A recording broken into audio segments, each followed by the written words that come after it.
Olá, querido irmão, graça e paz a todos vocês, sejam muito bem-vindos a mais um culto da Primeira Igreja Batista em Cumbica. Ainda estamos temporariamente com as nossas celebrações coletivas suspensas. Esperamos voltar em breve, quem sabe na primeira semana do mês de maio. Essa é a nossa oração.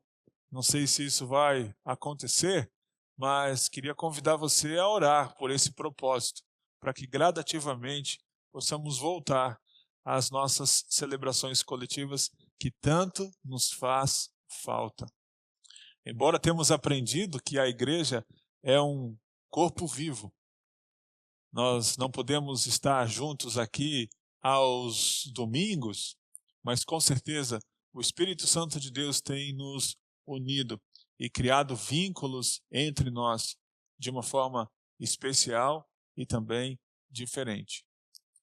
Eu queria também aproveitar o início desse nosso culto para agradecer a todos os profissionais da saúde, membros da nossa igreja, que estão na linha de frente, dedicando com zelo, com paixão, com amor a esta vocação que é o exercício da profissão. A todos vocês, o nosso carinho, a nossa gratidão e a nossa oração. Através do gesto de cada um de vocês, Jesus está presente em pele e osso, demonstrando amor e carinho a muitas e muitas pessoas. Temos recebido notícias de muitas pessoas recuperadas, que já deixaram o hospital e voltaram para o convívio da sua família. Nós queremos lembrar, por exemplo, do irmão Reginaldo, da irmã Cida, que são os papais do Vitor. Que alegria saber que conseguiram vencer esta enfermidade tão cruel. Temos orado também por outras pessoas queridas que estão ainda nos leitos dos hospitais. Oremos para que as autoridades da nossa nação tenham sabedoria, tenham discernimento, serenidade para tomarem decisões assertivas para o bem da nossa nação. Olha, eu queria convidar você agora a se reunir aí com a pessoa que está na sua casa, para que possamos orar juntos no início deste culto. Vamos orar.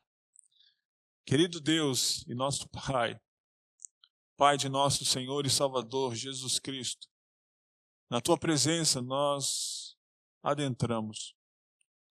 Por meio da graça e do sangue de Cristo Jesus, o mediador e o autor e consumador da nossa fé. Assim nos aproximamos e chamamos o Senhor de Pai nosso. Que este culto seja dedicado somente ao Senhor, todas as partes dele possam exaltar e bendizer o teu santo nome. Abençoe cada família que agora está nos assistindo, ou vão nos assistir depois. Que o Senhor derrame sobre eles a tua graça, a tua paz e a tua misericórdia. Assim nós oramos, no doce nome de Jesus. Amém. Amém, queridos irmãos? Lembrando que você pode compartilhar esse vídeo e acessar todas as informações da nossa igreja pelas plataformas aí das redes sociais. Obrigado a você que tem contribuído com seus dízimos e suas ofertas através da conta da nossa igreja. Inclusive a você que não é membro da nossa comunidade, que tem inclusive de forma muito generosa doado para a nossa comunidade. A nossa gratidão. Você não teria nenhuma responsabilidade quanto a isso, porque esse é um dever dos membros da nossa igreja. Mas aqui, a nossa gratidão a todos vocês. Vamos juntos, então, louvar e bendizer o nome do nosso Deus. Louvemos ao Senhor. Boa noite, igreja. Graça e paz. Nessa noite você possa estar cantando um cântico novo ao Senhor. E nesse cântico você possa declarar a esse Deus toda a honra, toda a glória e toda a majestade a Ele. Porque Ele é um Deus que vive e reina para todo sempre. Cante conosco, cantai ao Senhor, Salmos de número 96.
Não importa as circunstâncias que você esteja passando hoje. Acredite que existe um Deus. E esse Deus está com você neste momento. Não importa os dias bons ou os dias maus. Creia e confie que esse Deus, Ele é o nosso Senhor. E Ele está no controle de todas as coisas e todas as situações das nossas vidas. Louvemos ao Senhor.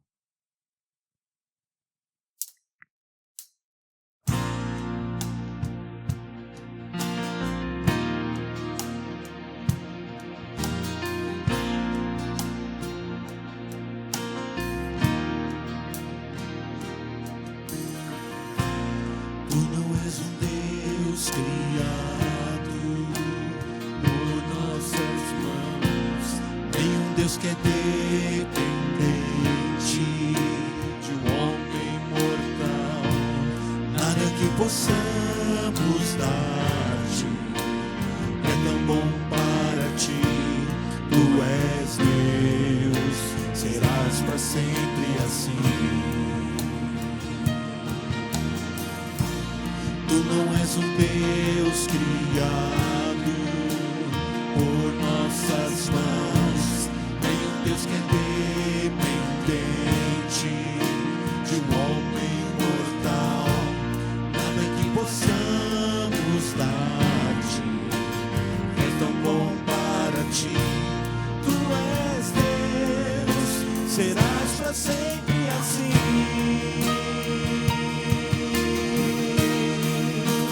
Tu somente és Deus, o eterno Senhor. O teu trono é o céu. Tu somente és Deus. Hoje aqui, sendo os meus dias bons, ou se forem maus, tu comigo estás. Só o teu poder eterno ninguém detém. Ao teu nome seja glória, honra e poder. Tudo que podemos dar-te és digno de receber. Tu és Deus, e assim pra sempre és de ser. Tu somente és Deus, o eterno Senhor. O teu trono é o céu. Tu somente és Deus. Hoje aqui, sendo os meus dias bons, ou se forem maus, tu comigo estás. Tu somente és Deus, o eterno Senhor. O teu trono é o céu. Tu somente és Deus. Hoje aqui, sendo os meus dias bons, ou se forem maus, tu comigo estás. Não mudarás, não falharás.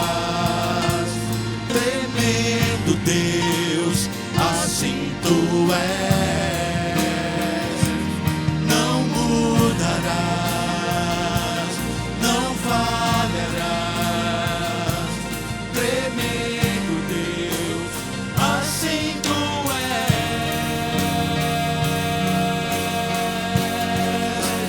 Tu somente és Deus, o eterno Senhor. O teu trono é o céu. Tu somente és Deus. Hoje aqui, sendo os meus dias bons, ou se forem maus, tu comigo estás. Tu somente és Deus, o eterno Senhor. Teu trono é o céu. Tu somente és Deus. Hoje aqui, sendo os meus dias bons, ou se forem maus, tu comigo estás. Tu somente és Deus. Tu somente és Deus.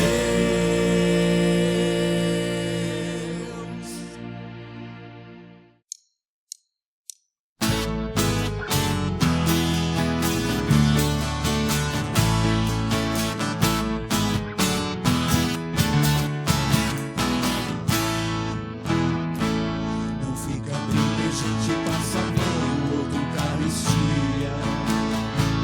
Ainda mais quando se sabe o que fazer e não se faz. Como fruto do amor de Cristo, fruto do seu compromisso, vendeu um homem o que tinha e repartiu. Era seu nome Barnabé, natural de Chipre, também chamado de José da Consolação. Homem bom e piedoso, cheio de fervor e fé, homem de Deus. E quando Saulo converteu-se a Cristo, lhe faltou amigo, alguém que fosse companheiro, fonte de consolo e abrigo. Como fruto do amor de Cristo, fruto do seu compromisso, foi um homem procurá-lo, dando-lhe a mão. Era seu nome Barnabé, natural de Chipre, também chamado de José da Consolação. Homem bom e piedoso, cheio de fervor e fé, homem de Deus. E quando a igreja se espalhou para todo canto que havia, providência assim por mão de Deus chegou a Antioquia. Precisando de um pastor de almas, mesmo de um pastor de homens, foram procurar aquele que qualificou. Era seu nome Barnabé, natural de Chipre, também chamado de José da Consolação. Homem bom e piedoso, cheio de fervor e fé, homem de Deus. Era seu nome Barnabé, natural de Chipre, também chamado de José da Consolação. Homem bom e piedoso, cheio de fervor e fé, homem de Deus.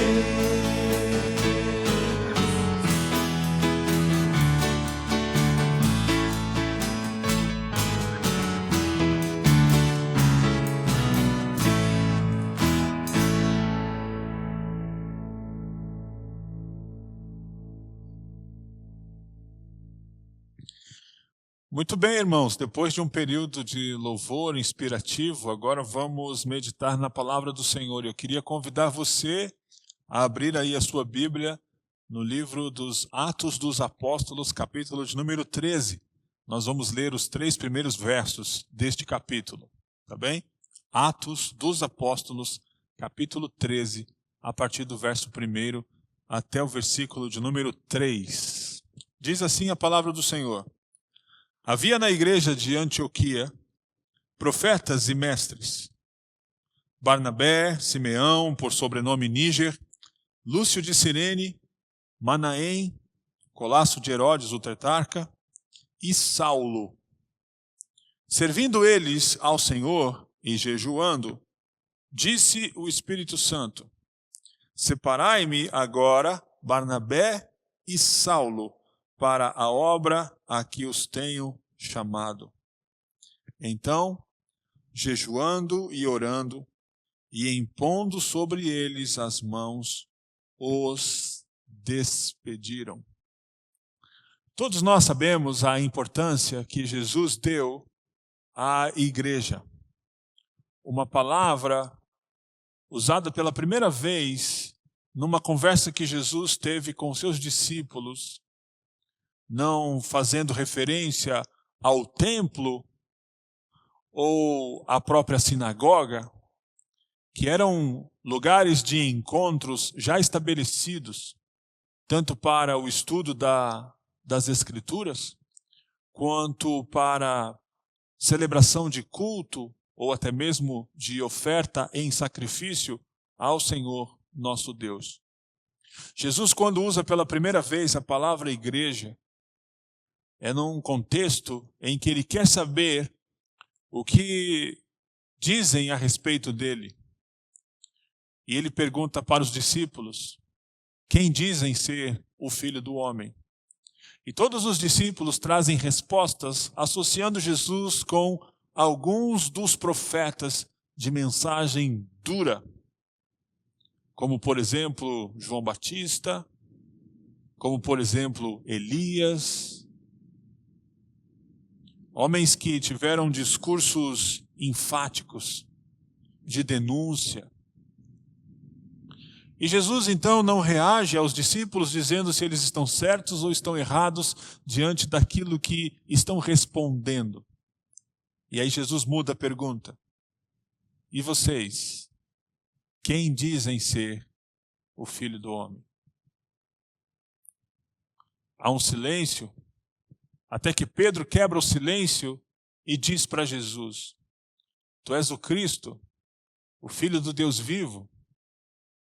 E Jesus imediatamente reage dizendo: Falastes bem, e o que você falou, Pedro, não foi invenção humana, na verdade foi revelação do meu Pai a você.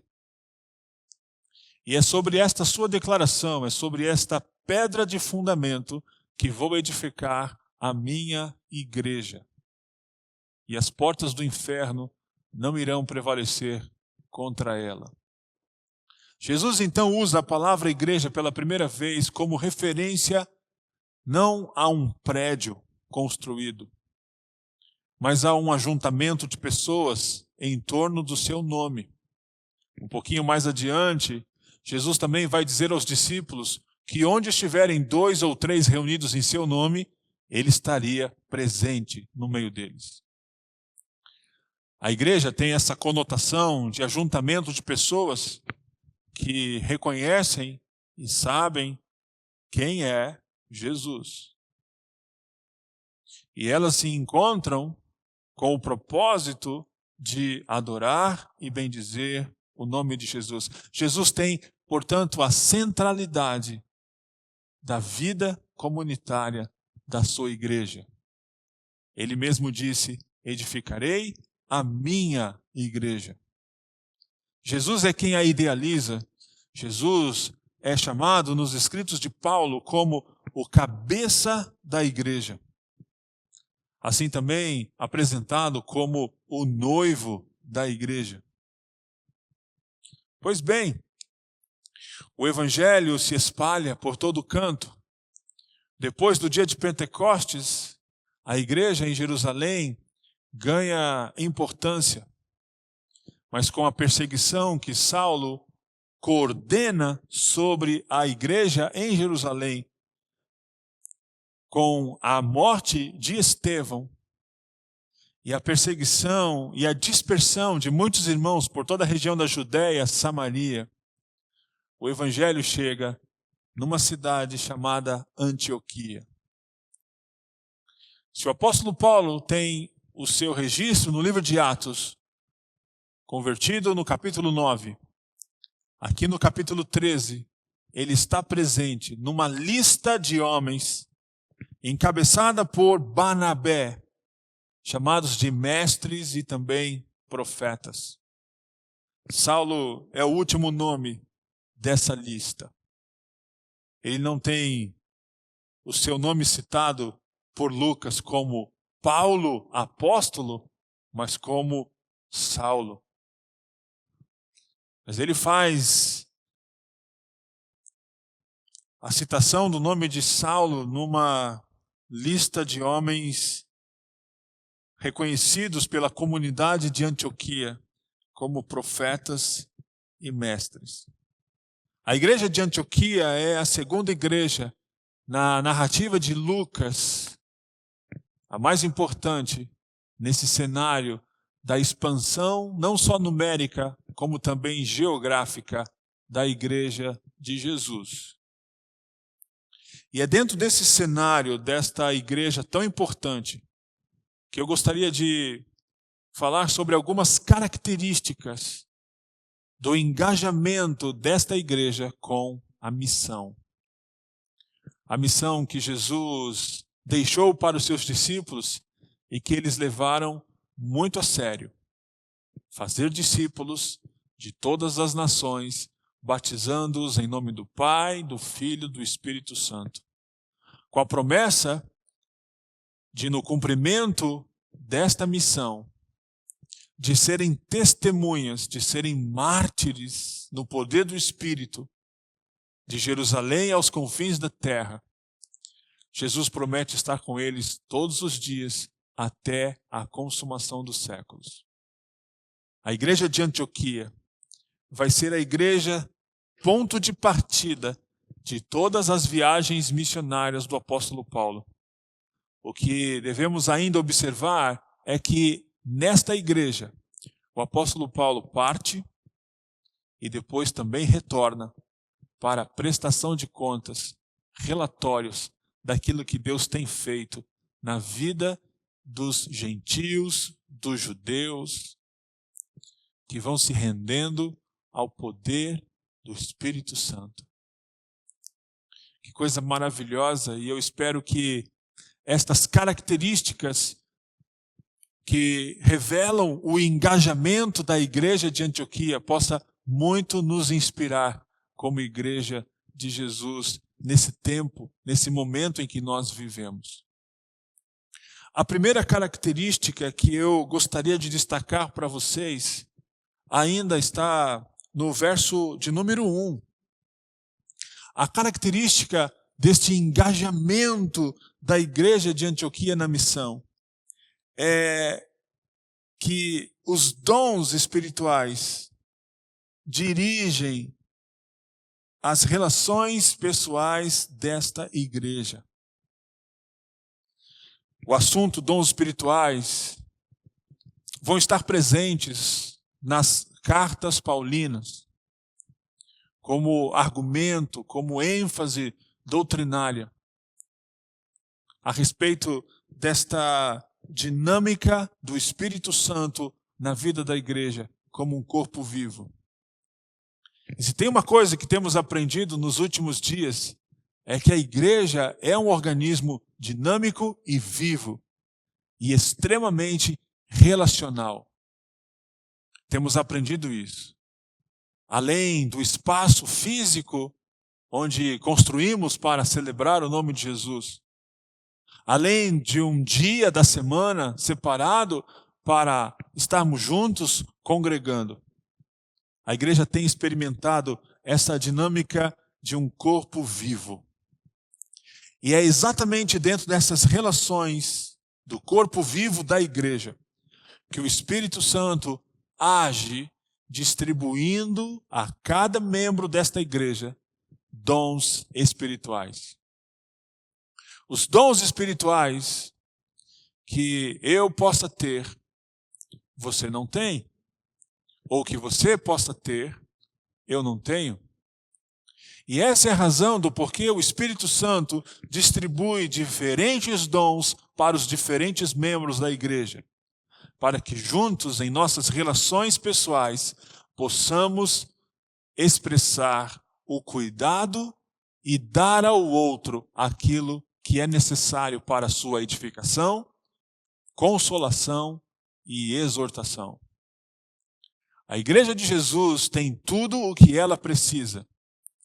E a igreja de Antioquia se destaca nessa relação, porque ela é dirigida pelos dons do Espírito. Que coisa mais linda! Uma igreja que não é dirigida pelas finanças, uma igreja que não é dirigida pelos programas, uma igreja que não é dirigida pelas disputas de cargos, de eleições, de diretoria. Uma igreja dirigida pelo Espírito Santo de Deus, na dinâmica dos dons do Espírito, onde a igreja toda desenvolve cada um o seu papel numa grande rede de relacionamentos para edificação, exortação e consolação. É essa vida comunitária dirigida pelo Espírito, no sopro do Espírito, na dinâmica desses dons distribuídos, destas capacitações que aqui são citados como profetas e mestres. É nessa dinâmica que a igreja vai avançando e que a igreja de Antioquia se mostra como uma igreja engajada na missão. Uma outra característica a respeito do engajamento dessa igreja na missão, você pode ver no verso de número 2. O nome de todos esses homens, profetas e mestres identificados na igreja são citados aqui. Mas no versículo número 2 diz que eles estavam servindo ao Senhor Jesus e também jejuando. O serviço e o jejum são práticas comuns da vida da igreja. Eu não sei se você tem este hábito de praticar disciplinas espirituais. Isso, na verdade, deve ser um grande prazer para a vida do cristão.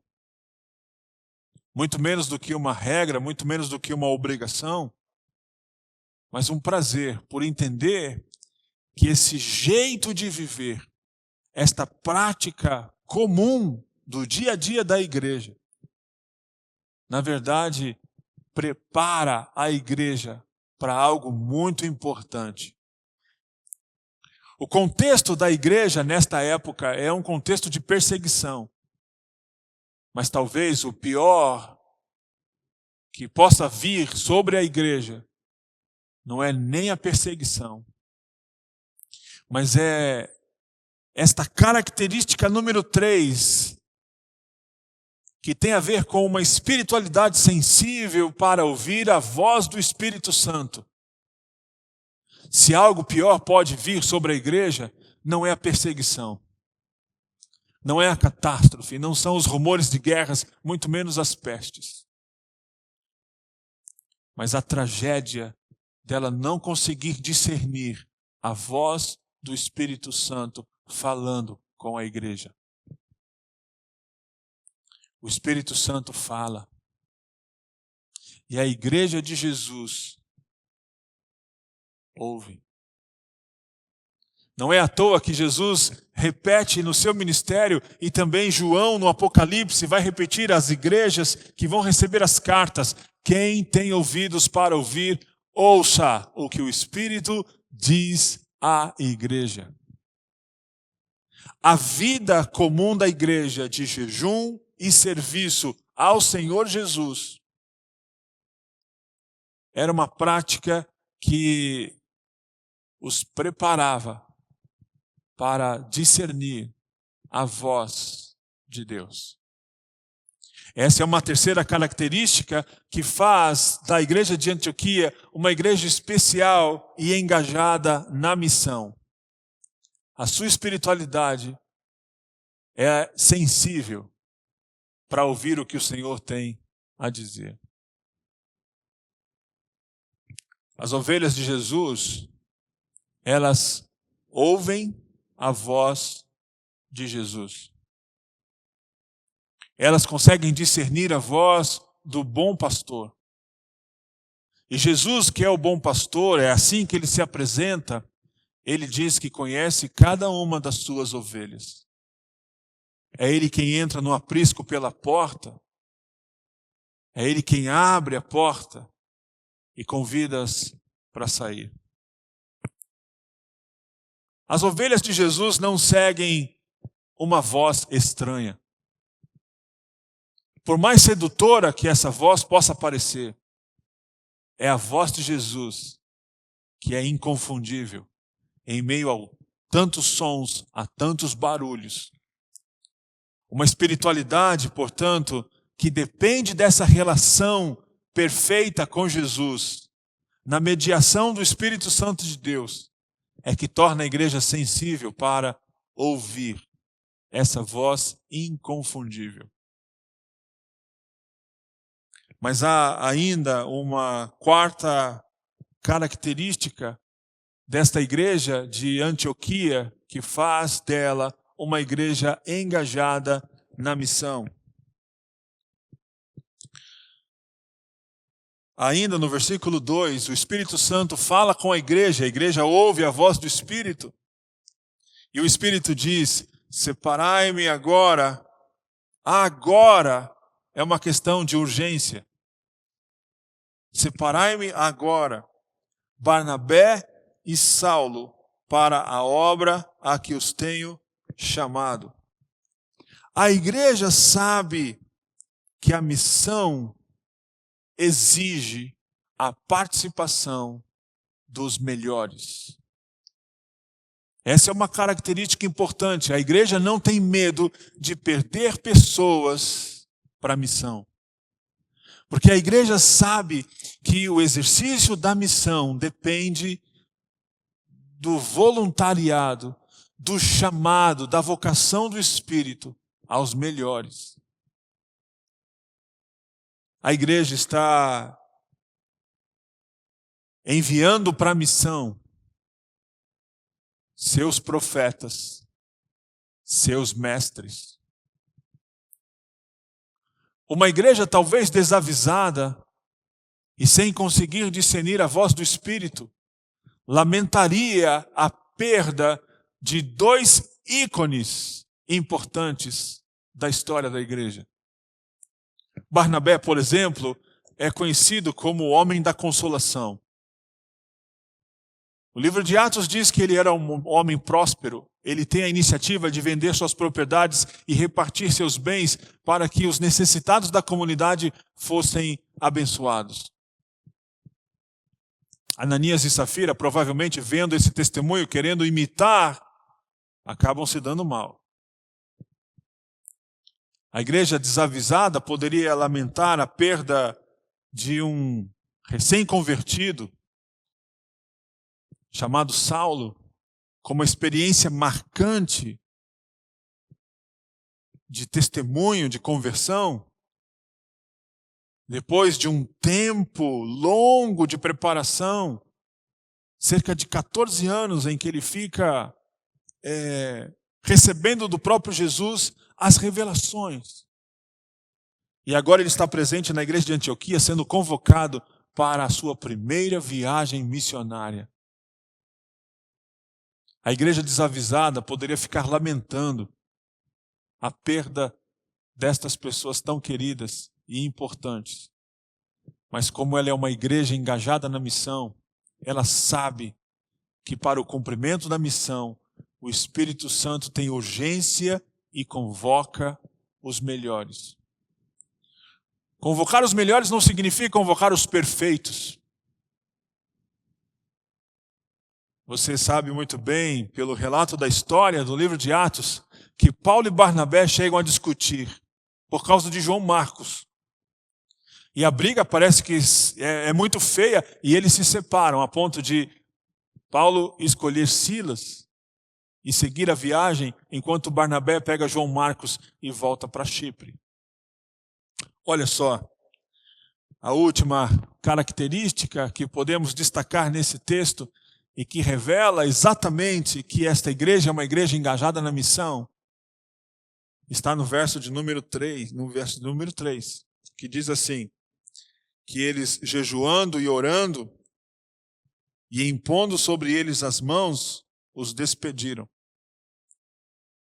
Quem faz isso é a igreja.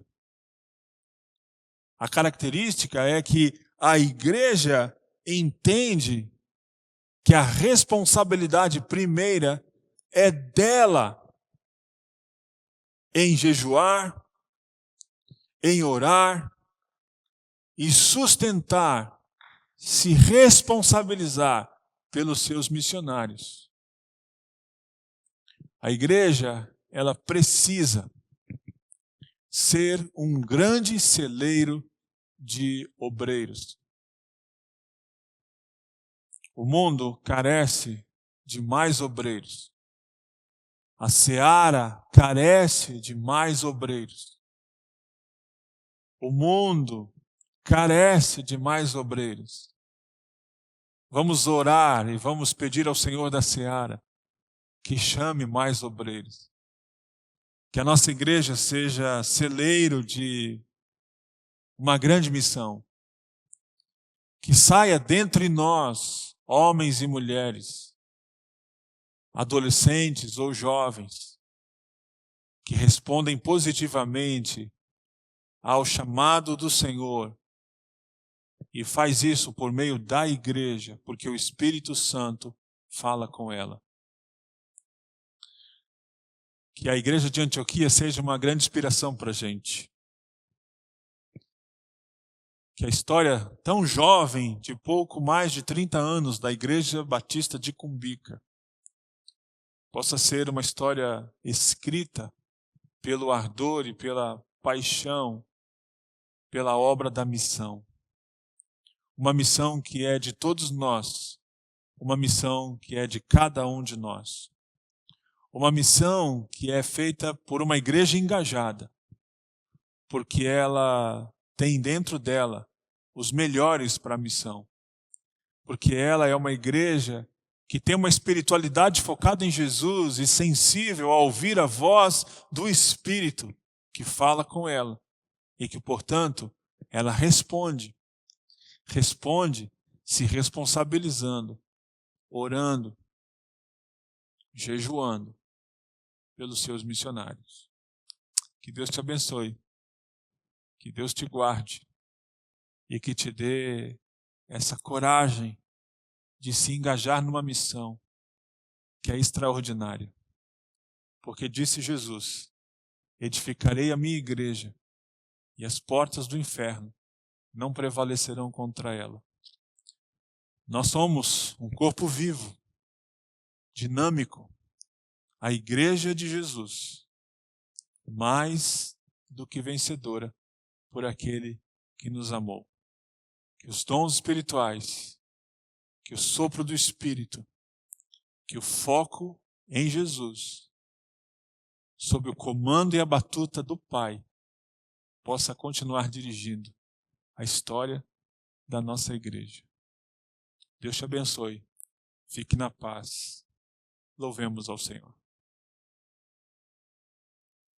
A palavra de Deus diz: e se o meu povo, que se chama pelo meu nome, se humilhar e orar. E é o que nós vamos cantar. Ouve, ó Deus, nossa oração, Altíssimo. Sara a nossa nação. É o clamor da nossa igreja que adora o Senhor. Vamos cantar?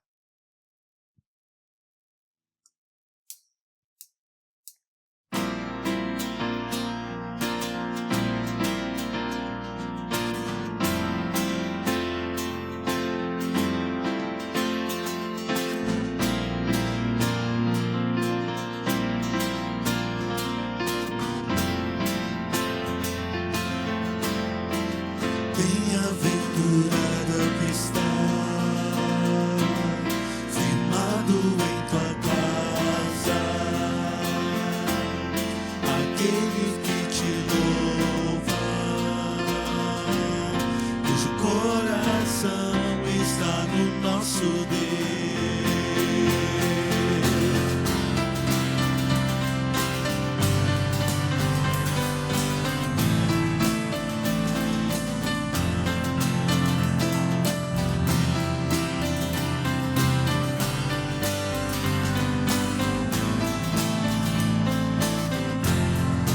Bem-aventurado que está firmado em tua casa,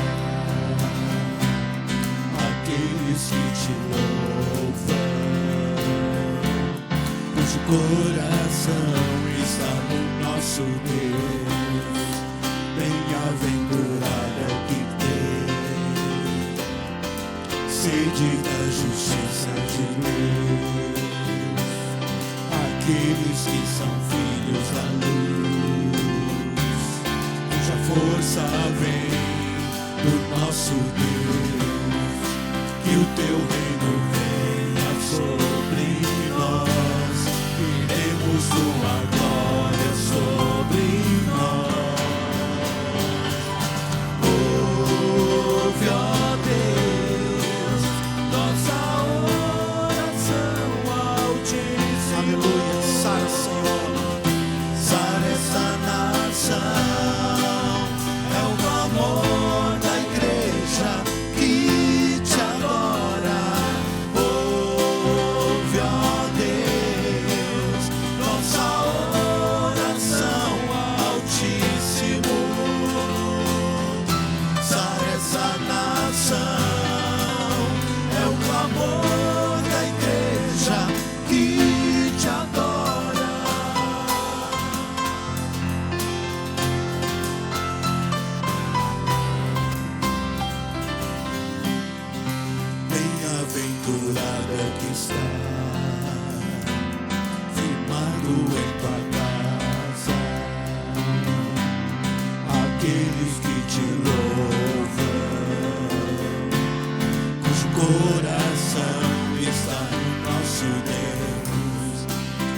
teu reino venha sobre nós. Queremos tua glória sobre nós. Ouve, ó Deus, nossa oração, Altíssimo. Sara essa nação, é o clamor da igreja que te adora. Ouve, Senhor, nossa oração, Altíssimo. Sara essa nação, é o clamor da igreja que te adora.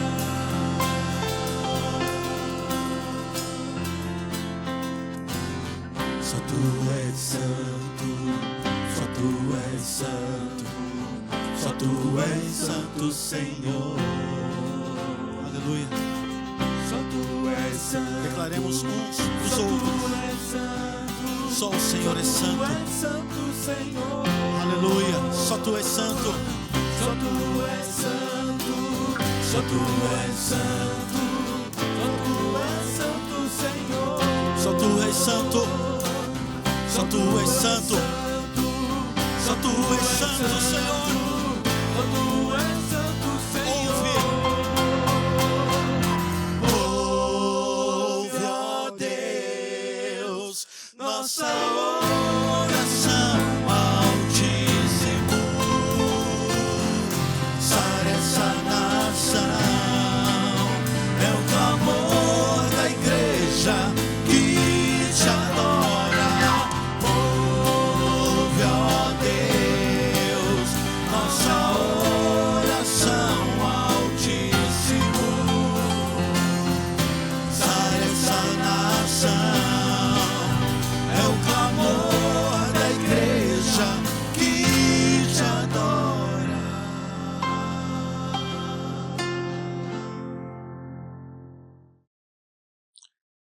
Queridos irmãos, chegamos ao final de mais uma celebração da Primeira Igreja Batista em Cumbica. Eu espero que você tenha sido aí no conforto da sua casa, no convívio com a sua família, extremamente abençoado pela ministração da palavra, pela ministração dos louvores.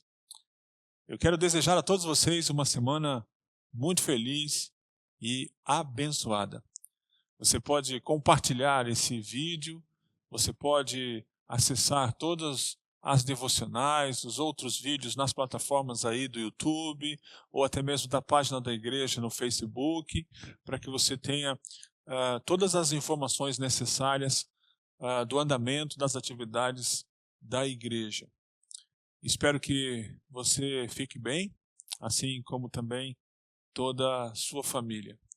Você vai assistir agora um videoclipe missionário gravado pela Junta de Missões Mundiais, onde as crianças expressam o seu amor a Jesus e também a coragem de transformar o mundo pela alegria que só Jesus proporciona.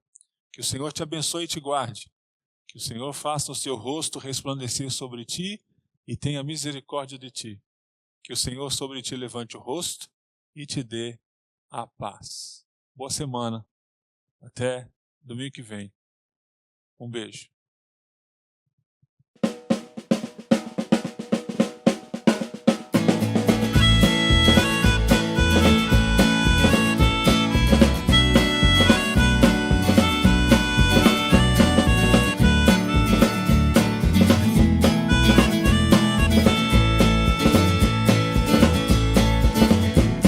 É tempo de sorrir, é tempo de cantar, tempo de dar as mãos, tempo de abraçar. O mundo transformar e a salvação vamos levar, pois Cristo assim nos convidou.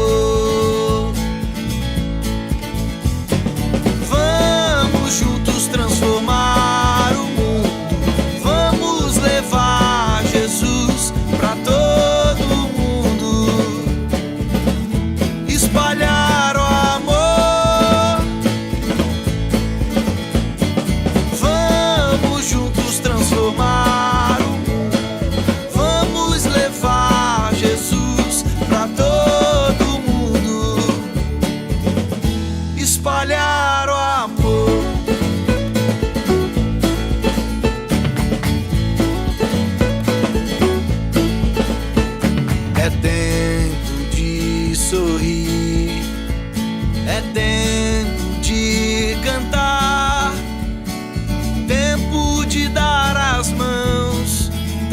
de abraçar